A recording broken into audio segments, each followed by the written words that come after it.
क्यों कांच को तकनीकी रूप से एक लिक्विड माना जाता है, आइए जानते हैं। हम सभी कांच को एक सॉलिड मानते हैं, चाहे वो खिड़की का शीशा हो, बोतल हो या दर्पण। लेकिन साइंस कहती है कि glass is not a true solid, बल्कि इसे अमॉर्फस लिक्विड या सुपर कूल्ड लिक्विड कहा जाता है। अब सवाल उठता है, कैसे? अगर ग्लास लिक्विड है तो वो बहता क्यों नहीं दिखता? आइए इसे स्टेप बाय स्टेप समझते हैं। ग्लास बनता कैसे है?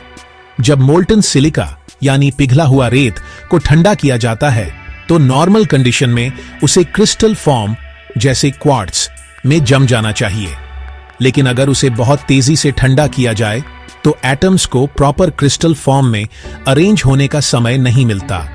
इस वजह से वो रैंडमली फ्रोजन अवस्था में रह जाते हैं, यानी अंदर से वो लिक्विड की तरह ही होते हैं, बस मूवमेंट रुक जाती है। यही कारण है कि ग्लास को कहा जाता है सुपर कूल्ड लिक्विड, यानी बहुत ठंडा किया गया द्रव। क्या ग्लास वाकई बहता है? आइए जानते हैं। यह एक बहुत पॉपुलर मिथ है कि पुरानी इमारतों की खिड़कियों का ग्लास नीचे से मोटा होता है क्योंकि वो बह गया।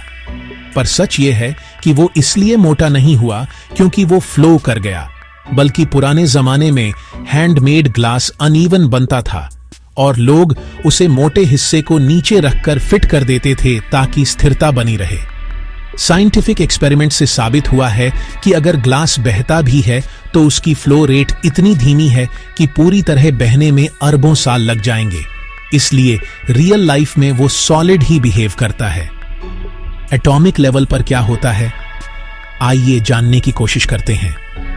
ग्लास के अंदर के एटम्स एक जगह फंसे हुए होते हैं, लेकिन क्रिस्टल की तरह ऑर्डर्ड नहीं होते।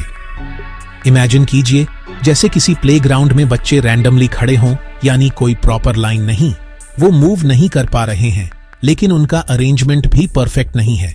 बस यही स्थिति ग्लास के एटम्स की होती है। इसीलिए ग्लास को कहा जाता है rigid like solid but structured like liquid. Scientific definition क्या है? साइंस के हिसाब से ग्लास की कैटेगरी है अमॉर्फस सॉलिड, मतलब ऐसा सॉलिड जिसमें मॉलिक्यूल्स का अरेंजमेंट क्रिस्टल जैसा नहीं है बल्कि लिक्विड जैसा रैंडम है।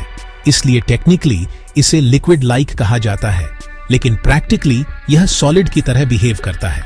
सिंपल एग्जांपल से समझते हैं।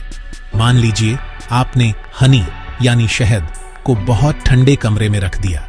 वो धीरे धीरे गाढ़ा होकर लगभग जैम सा बन जाएगा। आप कहेंगे अब यह सॉलिड है, लेकिन असल में वो लिक्विड ही है, बस उसकी मूवमेंट बहुत स्लो हो गई है। ग्लास भी कुछ ऐसा ही है, लिक्विड की तरह है, बस इतना स्लो कि हम उसे सॉलिड समझ लेते हैं।